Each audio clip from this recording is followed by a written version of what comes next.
You are now listening to the Serious Growth Podcast with your host, Leo Costa Jr. Welcome to Serious Growth Podcast, where the truth is told. On today's show, we have Alisa Motorina. Did I get that right? Yep, Motorina. Motorina.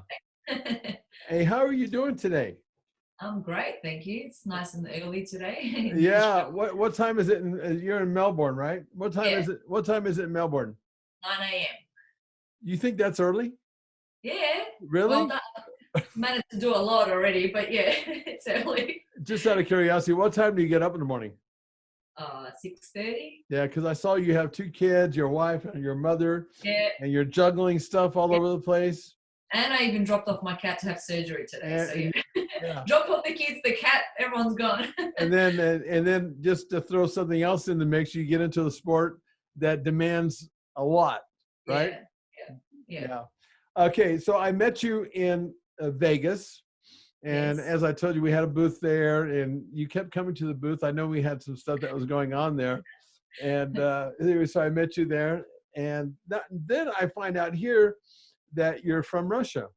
Yes. Originally. Yes. Well, originally, yeah. I was born in Russia, but lived all my life in Latvia. Yeah. So my dad's side's in Latvia, and all my mom's side was from Russia. Okay. You and I have something in common. Well, not very much, but kind of. In 82, 83, I went to Russia. I went to Moscow. 83 was the year that I was born. Ooh, that There was. you go. Yeah, that's how old I am. You were just born in 82, 83, huh? Well, I'm going to tell you something. To say that being in Russia, for me as an American back then, was a shock is an understatement. Oh, of course, it would have been. You know, I think at that time, because I went back twice. The reason I was there was because of the training. I was really interested in studying the training principles over there, even though it was more based at that time for Olympic lifting. Yeah. But it sounded very interesting. But I went to Russia, Bulgaria, and at the time, Czechoslovakia. Those are the three countries that I went to. Were you ever out of Russia? Did you go to like these other countries that were? I've been to Czech Republic. That's beautiful. That's lovely. It was, huh? Back then it was a Czechoslovakia. Now it's Czech Republic. Czech Republic, yeah. Yeah, I've never been to Romania. How about Bulgaria? Bulgaria. I haven't been either. But I've done quite a lot of travel around Europe. Yeah. And I did quite a bit of Asia. Although it was my first time in US when I did the Olympia, which was pretty cool. Really? Yes. I've done a lot of Europe. Yeah. And I did some Asia, and I mean, I've done travel around Australia as well, but I've never been to America, so that was really exciting. And fantastic. Did you have a good time while you were there? Yes, I did. Yes. Did you have some time afterwards to go kind of like outside of Las Vegas, or were you just in Las Vegas? Yes, I got so I got out in the helicopter and I did the tour over the Hoover Dam. So I went down that way. It was awesome. Well, one of these days, I think, it's when you watch TV, sometimes you really don't know what to believe. But I mean, Los Angeles is, I'm from the central part of California. And, if you listen to the news, you'll realize that California is one of those states that's kind of out there. We're kind of, they call us the fruits and the nuts a little bit. Yes, but it's not all bad. Let me tell you something.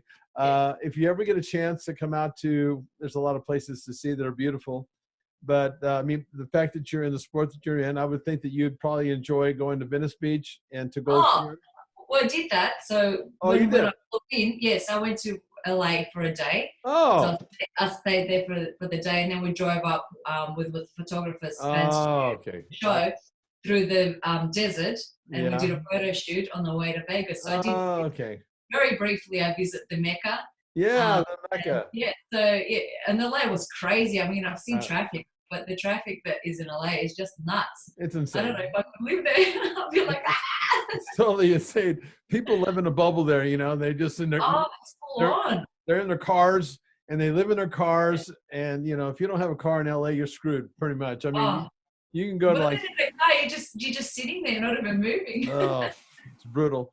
I like to hang out. I mean, I'm from 200 miles north of that in Central California, which is a much there's three parts of California, basically: southern, central, and northern.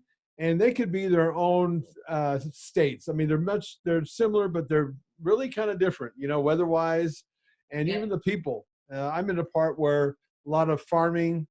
We are the agricultural, for the whole world. Actually, we're big in agriculture where I live. But as LA has been my second home, because in the 80s I was down there training at the Mecca with all the big boys. Gold's Gym, if you're in there long enough, it's an absolute zoo. And, I like it. I like that craziness. And you see all kinds of... very old school. It's pretty cool. Yeah. And then you see there's a lot of walks of life that hang out in there. You've got movie producers, and you've got just all kinds of freaks that are walking around there. It's really quite fun if you like that kind of an environment. Anyway, I'm glad you got to see that, because Venice and Santa Monica, really nice areas down there in that area.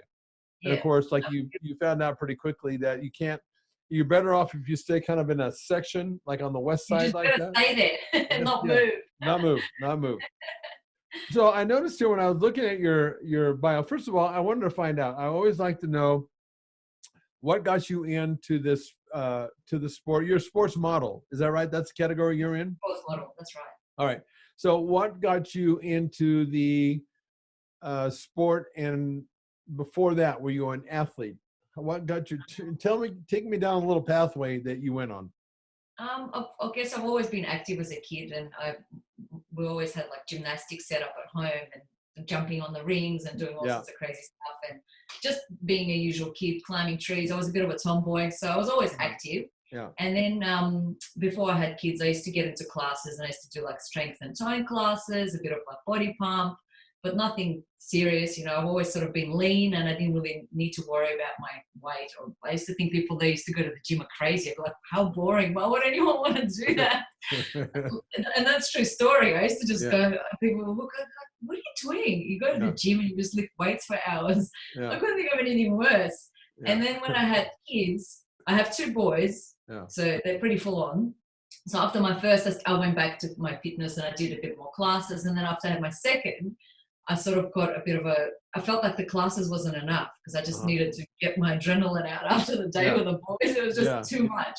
So I got into weights that way. So I noticed that once I started doing the weights, I just felt like it was like a yoga for me. But, I can't do yoga. I'm not one of those people that can just sit and out. So for me, it was just getting into this strength training. I found like I was just releasing all this adrenaline from the day. And so I just was like, whoa, letting my steam out.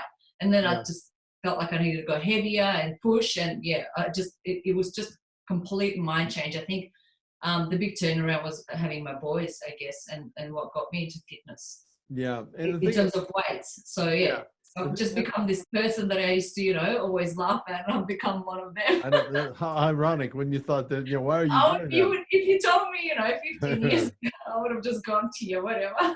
You just never know how and what path you're going to go down. You don't. You just don't know. Because I would have thought the same thing as far as getting into the sport of bodybuilding, because I was an athlete all my life, but when I used to be really shy. Like when I went to school, I would drop classes that had anything to do with doing an oral presentation. Okay. Even if it was, I did one once, and because you had to do it to get a grade. And I taught the class how to chew gum, believe it or not. It was because they said, just teach us anything. I was like frightened beyond belief. I couldn't even believe how scared I was up there. Right. And so then, fast forward, and I dropped classes in high school, college. I just wouldn't do them. I just refused. It was too scary. And I thought I was going to die from it. And then I get into the bodybuilding thing, and it's like, holy crap. Now I have to get up in front of a bunch of people in a bikini or bathing suit. It's like, that would have been the furthest thing that I would have thought that I would have done. And lo and behold, it turned out to be my livelihood. You just never know. You just don't know. And in terms of bodybuilding, I'm not even talking about that. Like I said, people that used to do weights, and when I used to work as well, and people at lunchtime, they'd go into the weights, and I'm like, what is wrong with you people? Yeah, what's wrong with you guys? How boring.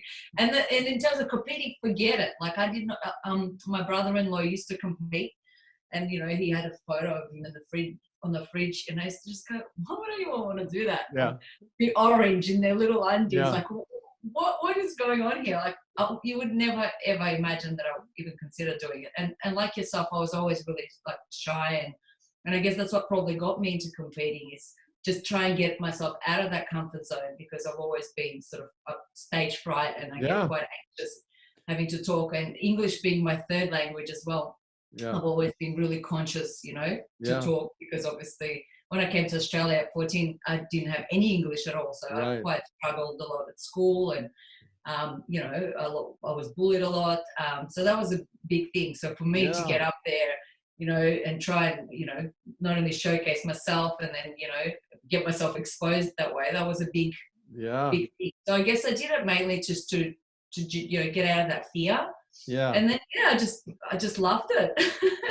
I totally relate to what you're saying. I have to tell you a quick story. You're talking about like being all orange, you know. Well, orange. Listen, back in my day, okay, because I'm quite a bit older than you, the way that we used to put on that, and I don't know if they still do this, but and I have a hard time believing that they do. The way we'd put the tan on, we have all these spray bottles. And we'd be in our hotel room, okay, and we'd have somebody spraying us down, 12, 10 bottles, because you had to put on several coats. That hotel room, by the time we left, looked like there was a murder that happened in there. There was so much orange, you know. Of course, now they use spray tanning, and it's all proper. I think that was almost the harder thing to do, was to actually get prepped for your show, because of all this little, you know, two people spraying you down and wiping you down. It was insane. Anyway, but it's amazing. It's amazing what you can do, what you're capable of doing. And here's the crazy thing for me, maybe you can relate, because I think you're good at what you do. If you never would have done that, you wouldn't have known how good you are at that. If you let I think that's a great life lesson. It's like, if you let your fears really stop you, you might not really know that you're unlocking your genius that you have in your calling. Would you agree with that? I totally agree. And I guess it helps, you know, being surrounded by the like-minded people as well. Yeah, that helps. You know, being in the gym, and then, you know, meeting people who compete, or, you know, meeting, let's say, my trainer who, you know, gave me that push as well. You know, because I was always against it. People used to always say, "Oh, you're so lean, you know, why don't you try it?" I'm like, never. That will never be me. And then, you know, slowly, you can never say never, because you just don't know. It's somebody told me one time this, and it stuck in my head. You know, certain things stick with me. Most things don't. I'm a slow learner, but when I get it, watch it. And I had somebody tell me one time, "Look, you're not going to die from it. You will not die from this." You know, something that just put it really into a really good perspective. I'm thinking, right. You know, I'm not going to die probably, unless I die from a strange heart attack, you know, because I got so stressed out that I lost it, you know, and I died, but doubtful. And that just, and then of course, once you get up on stage and you start, not even that, just doing the things that you think that you wouldn't do, all of a sudden it's like, wait a minute. Not only am I good at this, I like this. I like the way this is. I mean, the first experience was a bit, you know, scary, and I was just thinking, "Oh my God, don't trip over in heels and face plant all over the stage." Yeah, no kidding. That's what was going on in my head. But yeah, I guess the more you do it, the more you get better at it, and the more you're excited about it. But the first one, I was a nervous wreck. I was just like, "Oh my God, I don't know what I'm doing." Yeah. I want to ask you about that, because I'm relating to what happened with me. I don't remember. When I was competing, we had to actually choreograph a routine for 90 seconds, a minute and a half. That would have been hard. It's the only way. Well, let me tell you something. I practiced for hours and hours, as you can imagine. And I went out on stage, Alisa, and right before I went out, it was mind-blowing. I forgot my routine. I'd done my routine probably, I don't know, 1,000, maybe 10,000 times. So I would get, you know, because I'm a perfectionist that way. And I didn't know that either until I got into this crazy sport. And I didn't remember one thing on stage. And I had people coming to me and say, "Oh my God, you were a great poser." I didn't remember one thing, because I forgot my routine right before they called me out. And I freaked out. but it was too late, I was throwing But in you the water. explained it. But no one, that's the thing. And like, it sounds so familiar to me because only you know your routine, but no one else does. So they I just know. assume that this is your routine. But in I your know. head, you're like, because I'm the same. The only time I didn't stuff up my posing routine was, and that's the truth, at the Olympia. Yeah. That was like, oh my God, this is the first time ever in all the shows that I've done that I've done it to a T as I've practiced. Every other time, I know. would be like, oh no. I know what you mean. And everyone's like, you're such a natural. And in my head, I'm like, oh my God. Yeah, I know. And the worst thing that you could do, as you know, is really let people know that you've made a mistake. You just transition to something else and they don't know any different. And in your head, you're like, oh my God, I've done it again. I tell you what, but when I came off that stage, I can't tell you how it changed my whole life. I mean, that was at that point, I'm Portuguese, and in our culture, we're in the dairy business, and it's handed down to the next generation. That's just the way it's supposed to be. And I was like the black sheep, and I didn't, I went to the dairy and I worked on it for a while, but I was an athlete. And after I competed in that first show, I said, okay, that's it. This is what I want to do.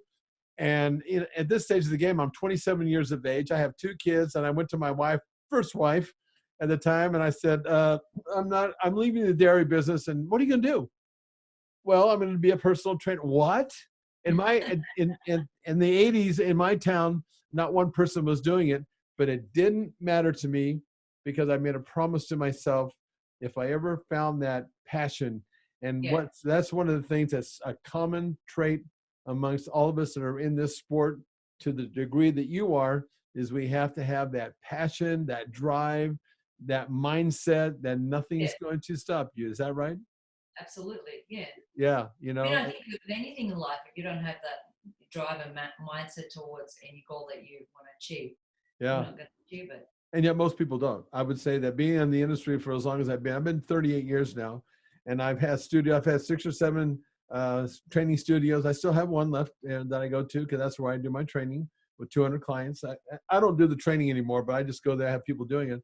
But it's one of those things that's just, I promised myself that if I ever got something that gave me that passion and that buzz, I wasn't going to question it this time, and just try to be somebody who I wasn't really, meant to be. I wasn't being authentic to myself, and it somehow worked out. It just kind of does when you have that kind of, you figure it out. It's a game changer when you do something that you love, because the obstacles appear differently than when you're into something that you don't like. And most, think about it, most people are just going through life and they're not doing what they really love, at least from my perspective.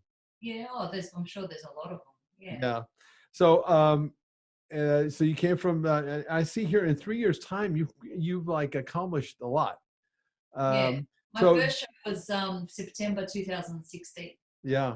And you're already at kind of like at the top of your game. I mean, did you, so how did you, you continue to take the steps to get you on stage? I mean, did you really, did you get a coach early on to help you?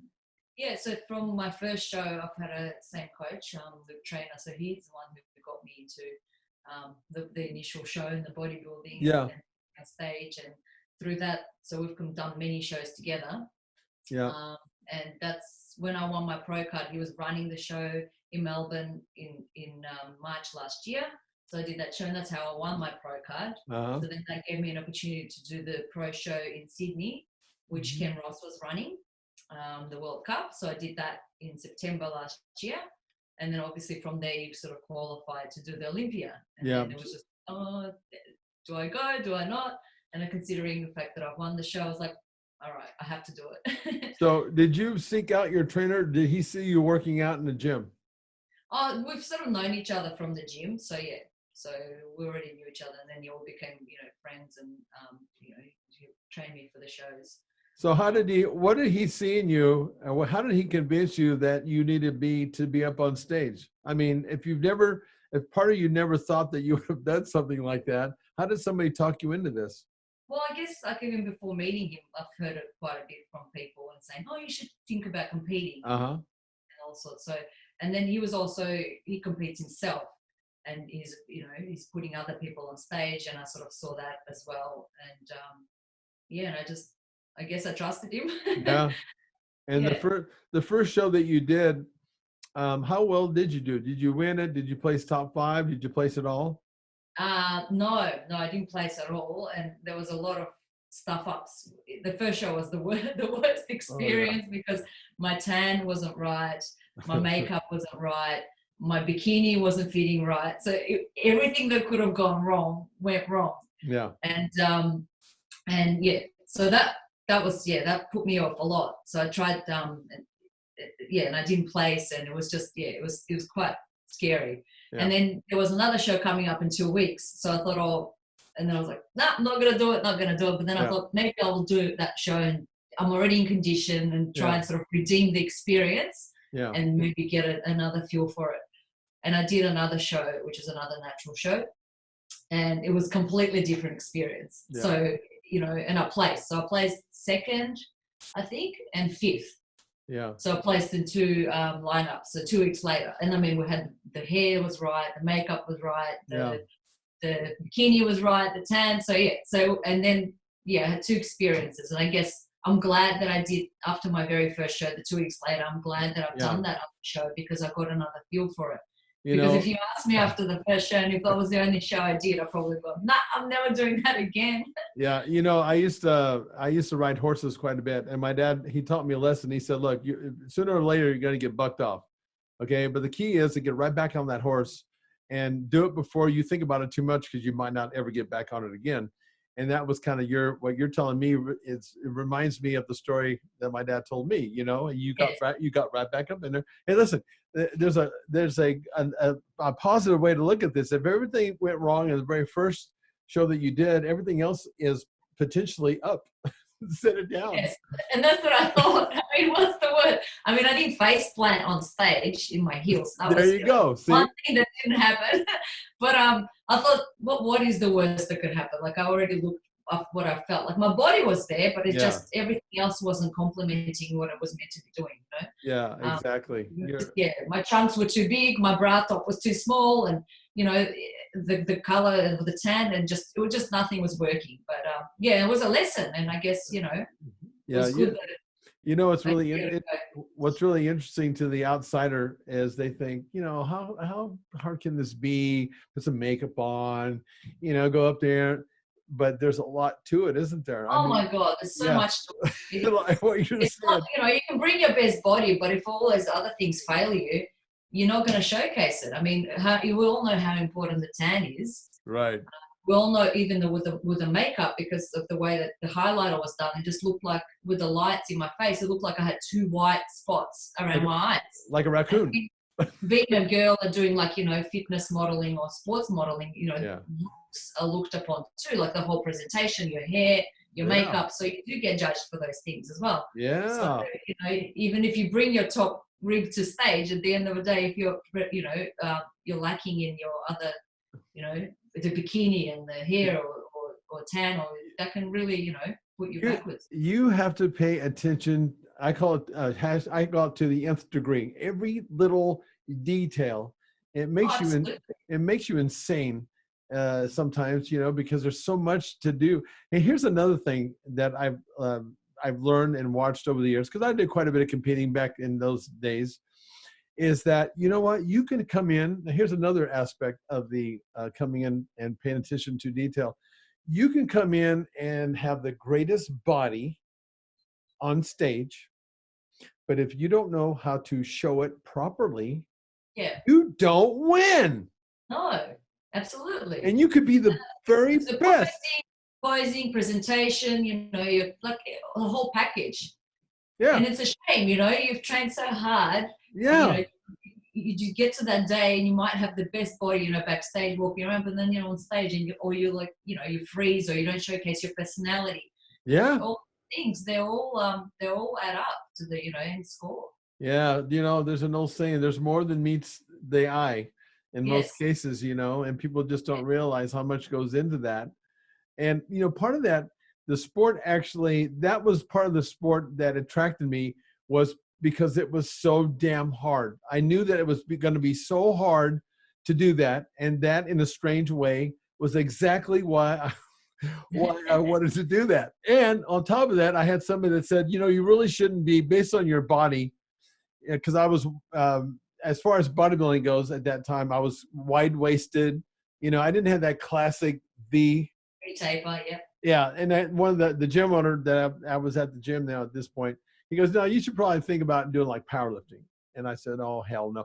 Now that you said that I shouldn't be, on stage for bodybuilding, okay, I'm going to do exactly that, because that's sort of my. What not to do, and I'll do it twice.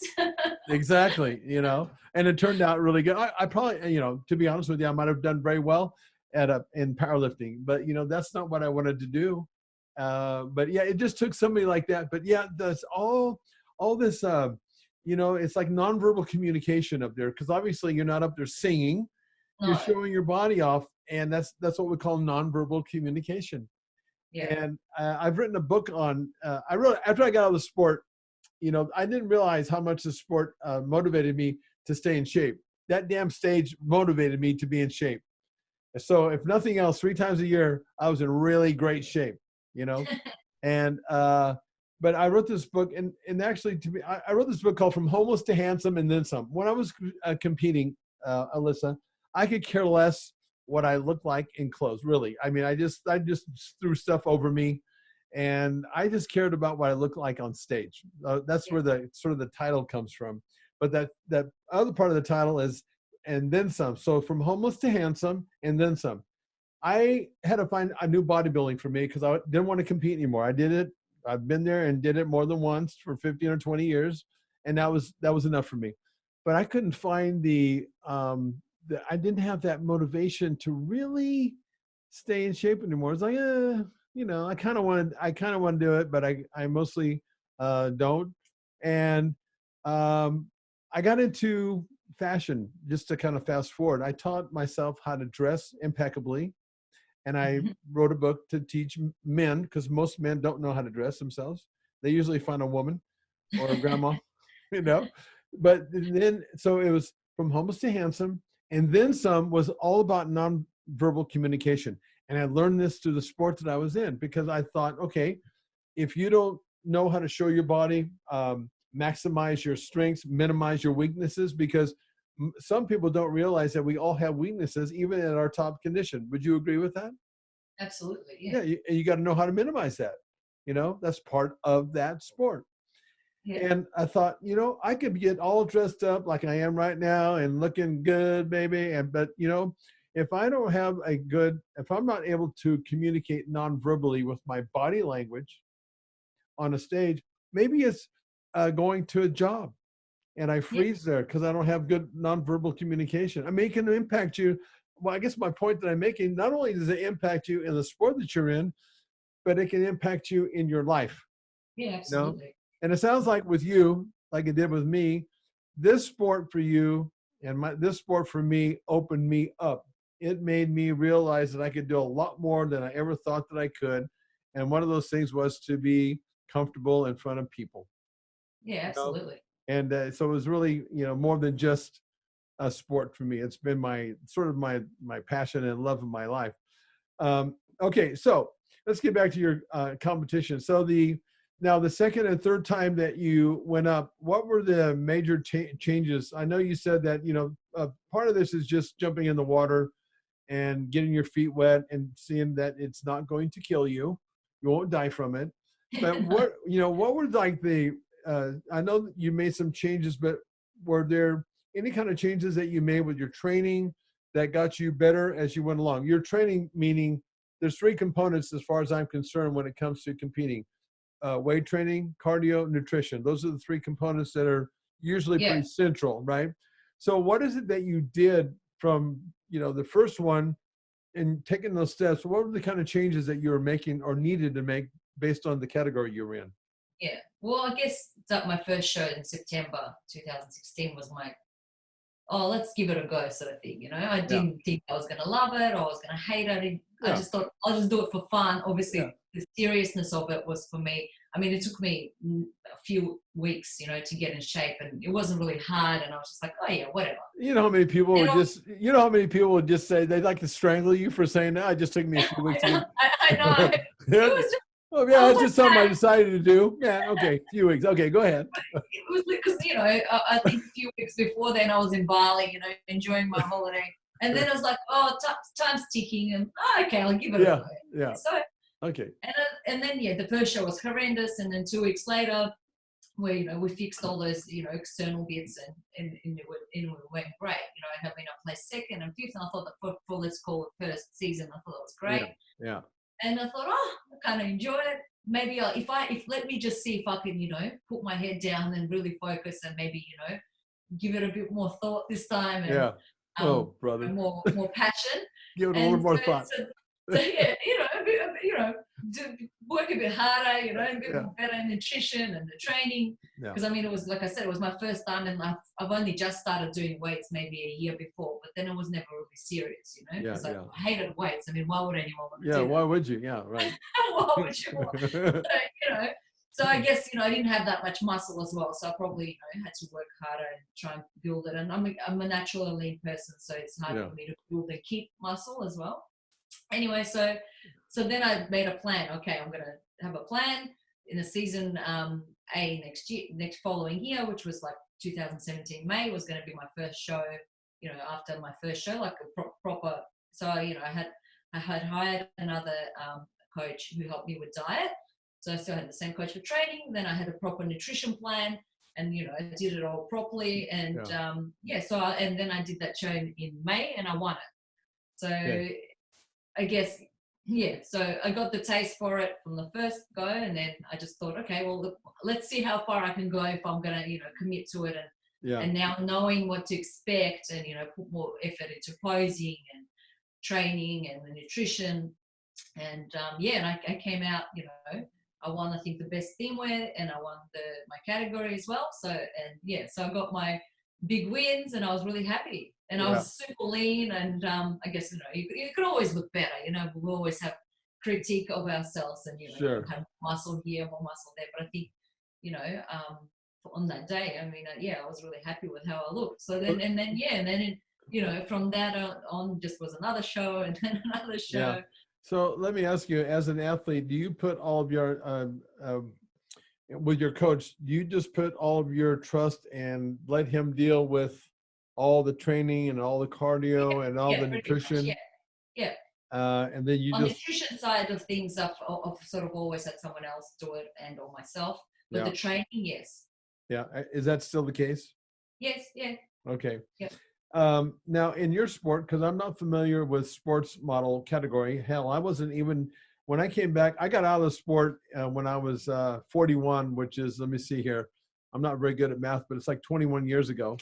And, well, when I was competing, it was all bodybuilding. I mean, even the women. It was there was no fitness models, sports models, bikini, none of that. No. So when I decided, you know, guys in shorts, like that was not. No.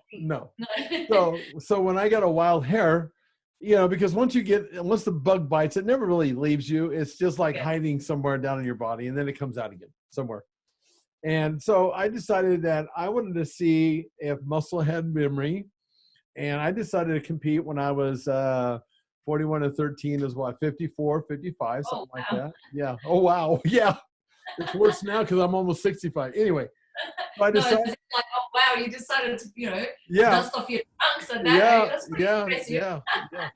Yeah. So I decided to do that, and then so I'm doing my first show as my warm-up show was in San Diego, and I go, what the hell is this here with board shorts category, figure class? It was like a whole brand new deal, and I understood from a business side. I've been in my own business now for lots of years. I understood why they did that, because the sport of bodybuilding is more, if you just do that, it's a much smaller group of people.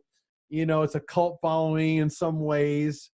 So I understood that, but it was a shock to me to see all these categories. And when I went to the Olympia, there were even more categories there, you know? So in your category, why don't you tell the people that are listening to this, okay, what's the distinction, for example, between because I've got these categories down: sports model now with you, figure, and physique. Can you tell me sort of what the distinction is between those categories? Well, I guess the sports model in this particular federation, you wear like little shorts, like a sports outfit. So shorts, little crop top, and your sneakers. So you never wear a bikini. Yeah. Whereas in bikini, so there's a bikini category where they wear a bikini, heels. Too. Whereas sports model is just more of a sporty look. You know, you're trying to look like a sports model, I guess, on the front cover. You know, promoting maybe sportswear. Yeah, but do you have to wear heels? No, but you can wear like sneakers that have heels in them. Oh, I think you had sneakers on. I did, right? Yeah. I did have sneakers, but they were like they were like wedges. So they had a bit of a height to them, like a Nike. Like something like that, right? Yeah, so they were kind of like, so they went like a wedge. I told you I remembered you. I remember your sneakers. No, really, I did. I'm not just making that up. Okay, so now, is there any posing or choreographed routine that you have to do in that category? So the posing is the same as it would be for bikini, fitness, and sports. So they're all just, you're doing your stage walk. Yeah. So there's no, you're just doing your little, gracious, fancy, stage walk. Are there mandatory poses that you must do? Like, do you have to go? The quarter turns, so you do the quarter turns. Yeah. But they're not like figure posing where, you're doing. Yeah. You're just trying to be, just flowy and pretty. Yeah. And that type of thing. One of the things that, the sport, it takes a while for anything to evolve. I mean, back then, there was always, especially with the women, it wasn't so much with the guys, but the women, they had such a hard time defining the categories early on because, the Rachel McLeish's of the world, I don't know if you remember that name, and she started in bodybuilding, but then they wanted to tone that down because we weren't ready for real muscular women back then. Not really. And I don't know if we really are now, but I think it's more accepted now. But there was they just didn't have a clear vision of how these categories should look. Yeah. And, that's why I'm asking you what the distinction is. And I think you did a really good job of telling me that. So when you go out and do your mandatories, then it's just about then you go off stage and you come back and you did a walk of some sort. You do a T walk initially. So everyone does a T walk, to the points on the stage. And then, you go off to the side until everyone's done that. And then everyone comes out and doing your mandatory posing. That is not, as hard as you would go doing figure, but you still want to look muscular. Right. Model, because you still need to have definition and abs and all those things. So when you're out there by yourself out there all alone on that island, do you have yikes? Do you have to, is there a certain amount of time that you need or have to do your thing? Or like with us, it was like a minute and a half. We had to do this choreography. Whereas, for your stage walk, you literally have to, it's probably about a minute all up. You walk out to the front, then you do the front poses, then you sort of walk to the side, and then the other side, and then you sort of come back and you do your back pose, and you come back. I think all up, it takes around a minute. Yeah. And so here's what I learned as I was, repetition is the mother of skill. When you, as an athlete, we talk about when you're first doing something, it doesn't matter what it is in athletics or just anything really in a sport, but the sport in the beginning is very fast. In other words, it's fast in your head. Like you didn't remember much in your first time that you were on stage, and either did I. I didn't even know up there really. You were just done. But as it's like for the photos in the end, because you're like, oh yeah, I've done this. yeah. I'm like, for all this work from that, it was over like that. Oh yeah. Yeah. Anyway, but here's the thing that I noticed that this is when I really started enjoying my craft is through the repetitions, is that game, then the game starts slowing down. And now you can be up on stage and you can soak it in, you can actually definitely soak it in. I think that's you're not like, oh, what am I doing? But you can actually, I find that you can sort of engage more. Yes. Because you're not just thinking, what steps am I doing? That's when it gets becoming more comfortable. That's when the game slows down, and it's now you can actually think, and it's kind of like the I call it the pregnant pause when you're doing a talk, and then you have a pause. That pause sometimes is very uncomfortable until you get used to that, right? Yes. So being on stage, because one of my mentor, the guy that he was the guy that told me I should be a powerlifter, he was actually pretty cool. He helped me out with posing. He gave me some really good information. He said, do less than more. Just do about 4 or 5 poses, but then just do them really well as opposed to doing too many.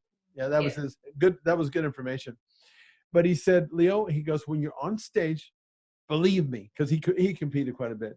He said, slow down. And if you think you're slow down some more. Right? Yeah. It is so true. And then I remember not only being, that guy, but when I go to competitions, because I've trained quite a few people for shows, and you can tell the ones that are newbies because they're flying around, and you don't even get a chance as a person who's looking, I don't get a chance to see you because you're just going from one transition to the other and you're gone, And was it like that for you? That's true. Absolutely. Yeah. The conscious effort to slow down in your transitions and hold the transitions before you it makes such a difference. Oh my goodness. I mean, to the voyeur and the viewer that's watching you, it's night and day. I mean, and of course it is to the judges. I mean, for goodness sake, they have to be able to see you.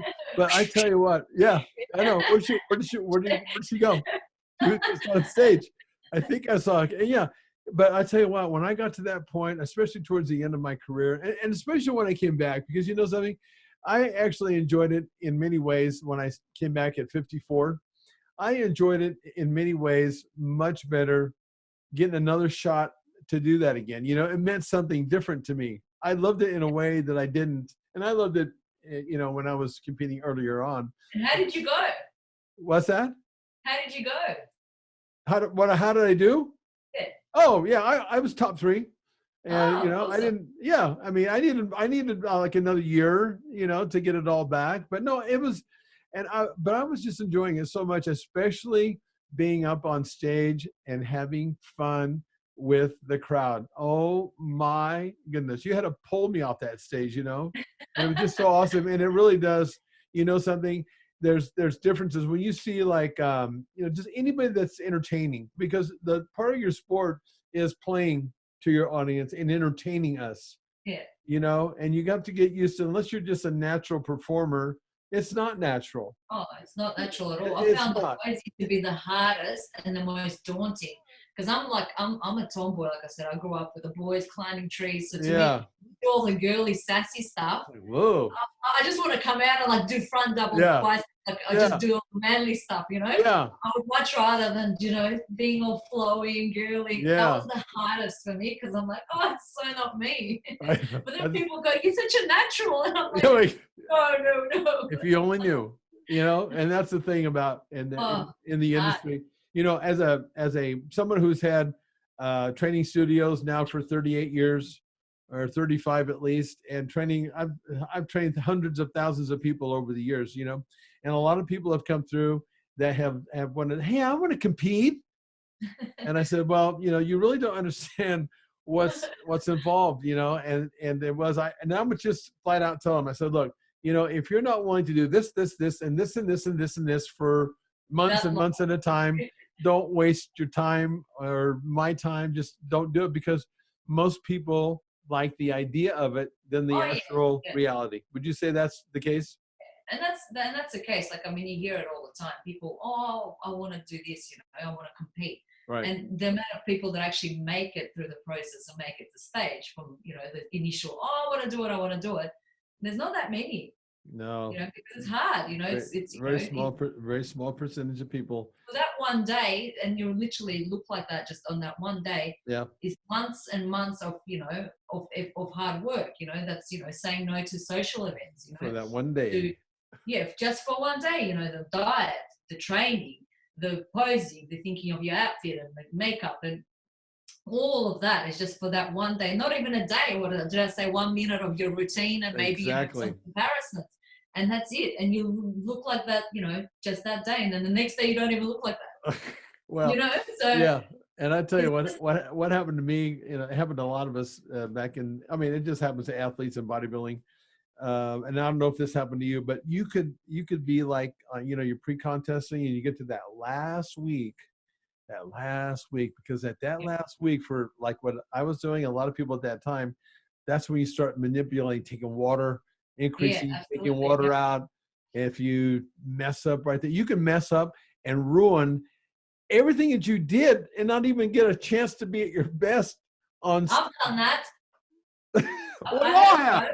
I had a show like that. Yeah, I overspilled, so I overcarbed and I spilled, and I was 4 kilograms more than what I was the day before on show day. So I was just watery. It was the worst. Yeah. And just that one thing. Yeah. You train for so long. Yeah. And you get in the best condition. I've got photos of me pre-show, and I'm like in top-notch condition. Yeah. And then come show day, 4 kilograms extra. So water just went everywhere. Yeah. So that all those months have just gone, down the drain. That'll make or break you in a hurry, won't it? Oh, it was tough. Like I was really upset about that. But there's nothing you can do. What can you do? Well, and and what I learned right there was I had somebody teach me a really good lesson, because at that point when I was doing it early on, I wasn't really documenting everything on paper. I was just doing it by, okay, I'll remember next time how I did it for this show. And a guy that was, I don't know if you heard of this guy, he's Tom Platz. Does that name ring a bell for you? Yeah, it does, yeah. Okay, Golden Eagle was his, he had the blonde hair and a huge leg. He's like kind of like Lee Priest. Lee Priest actually Tom Platz was Lee Priest, sort of his idol at that time. Do you know who Lee Priest is? He's in Australia. No? Okay, anyway. Too young, again. But Tom gave me some really good information. He said, look, and he was a pro. He competed in the Olympia with Arnold Schwarzenegger back in those days. And he was somebody that I enlisted because I got to a point where I needed somebody who had more information and more experience than I. I was able to get to the regional level, but not past that. So I hooked up with Tom, and he told me, look, most people, and especially in the sport, you keep trying to be better and just a little bit better. And you're doing that all the way to that last week. And what ends up happening a lot of times for the athletes is they end up crash landing onto the stage because they've gone too far. And in your case, it was, you were bloated with water. The water spilled over into the subcutaneous fat. And even though you were in fantastic condition underneath all that, and you were probably 3 days later or 2 days later. Literally by Monday, I was back to my 4 kilos. It's like, really? It's like, really? But that was part of the sport that made it really fascinating for me, because I said, this is so darn hard to get right that most of the time you don't. That day, It's a window. It's like a 6 hour. I mean, you have to be ready essentially for prejudging. I don't know if it's like that now, but for us, it was like there's that prejudging. So you had to be ready like in a 4 hour window, having all these emotions and freaking out and wondering, oh boy. Yeah. But even talking of this, like even for me doing the Olympia, obviously I've never ever flown down that way towards the US. So I've always flown the other way. So I know how my body reacts flying one way. Yeah. So I flew in, and obviously I was in LA on Tuesday, and my show was going to be in Vegas on Saturday. Yeah. And even there, it was touch and go. And every day I was looking at my body, and I'm like, oh my God, I feel like I've got the fluid from the flying, because it's 14 hours flying. And obviously different food, the waters, and for Olympia, I had another coach help me for the 8 weeks, Mark Carroll. So I would be like telling you, oh my God, I feel like I'm still holding water. And even the night before the show, which was obviously Friday night in Vegas, I did like a WhatsApp call, and I'm like, nah, not happy. I know my abs. I know how I'm meant to look. And he's like, you're lean, you've got abs. I go, yeah, but I know my body and what it's meant to be doing. Yeah. Even the night before the show day, I was not happy with my body, because it probably took obviously a while to adjust to all those changes. And then I remember going to sleep, and then the first thing in the morning, I had like a tan at 6 a.m. My alarm goes off, and the first thing I do, I just touch myself and go, yes, we made it. And I was like, had I come on the Wednesday, I wouldn't have made that day. And I was like, yep. And I woke up and I'm going, yes, this is going to be a good day. I'm happy. That's a good day. Everything came in, at the last minute. Yeah. And that's one of those. That one day that just makes a massive difference. It's really something. When you get to that point, you're so finely tuned that, just a little bit of an adjustment can make a difference. And there was a bodybuilder back in the day. His name was Samir Banut. And this guy would look incredible, but he would let nerves and stress get to him. And every single time he came on stage, that cortisol would release and he looked smooth on stage. And yet he was razor sharp just a few hours before. It's a crazy sport like that. I love it. I love it. It is crazy. And then, obviously, because I go back overseas to see my family in Russia, and my family in Russia, they don't even understand it at all. The whole thing. What are you doing and why? And obviously they would have seen my photos from the shows, the initial shows that I did, and you look really big and you're muscly. And, because you're meant to, you're posing in a way, to accentuate all your muscles. And when I went back, and they're like, oh, I thought you'd be all big. And I'm like, it's an art, it's a sport that, and they go, oh, you don't even look like you really go to the gym. Like, of course, it's all there for one day. So they just thought I'm just going to be this crazy woman. Right. I know. No. And they just couldn't believe it. Like, oh, okay, so you're normal. Yeah, I'm normal. You're normal. Yeah. You're not abnormal. You're normal still for lifting all these weights. Big Arnold Schwarzenegger meeting me. No. That's funny. People, it's so interesting because so many people just have different perceptions of how you look. I remember I'd be in really great shape and I have somebody else saying, oh, you look skinny. I'm like, great. I'm in a sport of bodybuilding and you're telling me I look skinny? That could just ruin me right there.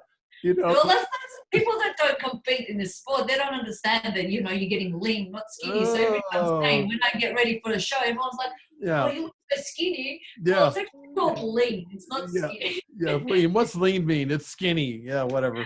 Anyway. Listen, that's not what you want to hear. I know, that's for sure.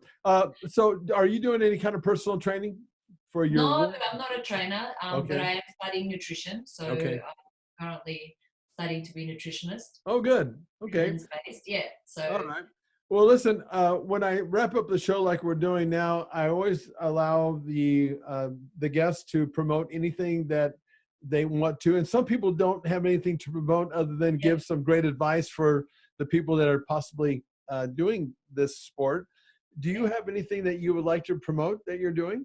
Well, I just, except for the fact that, like I said, I'm studying nutrition, so I'll be certified nutritionist by the end of the year. So if anyone wants to follow me, I'm a mom, I'm a wife, I've got 2 kids. If anyone wants to follow me for the inspiration or, And I'm going to tell you something, I think they should, because, so many people, they use an excuse for a lot less. You're, like you said, you're a mother, you're a wife, you got kids, you got all this going on, and yet you can still do it. Here's the thing. The motivation has to be greater than the obstacle. And you're proving that. And you are inspiration. Thank you. I think that, tell the viewer where they can find you on Instagram. Is it Instagram? I assume that you're talking about, right? Yeah. So Alisa M_fit is my name on Instagram. So, and I'll be putting a lot more, nutritional content as well as delve into my study and then I'll be able to take on clients, so I could do that online as well. And like I said, I'm there to motivate, mums and dads that didn't think they could do it, just to motivate people that, that it can be done. You can have the crazy going on in your life, you can have the household, with 2 crazy little boys, and, you can say never, never, but then you could end up doing it like you're doing, like I'm doing, Yeah, and there's no one better than to do that than the person that's gone through it and that is going through it, because that is a strong example. So I applaud you. Like I said, I remember I met a lot of people at that event, and I tell you, the athletes that I met there were just top notch, and you're definitely one of them. And I remember you because you kept coming over to that booth, and it was because of that gripper that we had. I just wanted to do the gripper. I'm like, how could I not? Yeah, I remember that. I'm gonna get you. And I've got one here in the cupboard because you gave it to me. Oh, very good. Very good. I get it, and I'm going to post it that I've done it. Listen, the next time we meet again, you better be able to squeeze that damn thing with one hand. You got me? Oh, with my foot. Yeah, that's right. Otherwise, listen, I really do appreciate your time coming on. It was a lovely interview. I think that we all got a better sense of who you are. I know I did. And continued success. And maybe sometime down the road, we'll cross paths again. Absolutely. All right. Thanks for the opportunity. Thanks for coming on. See you next time. Thank you. Bye. Bye. Thanks for listening to the Serious Growth Podcast. For more episodes like the one you just listened to, subscribe to us on your mobile podcast app and leave us a review. If you'd like to reach out, you can find us online at seriousgrowth.com. Until next time, train smart and train hard.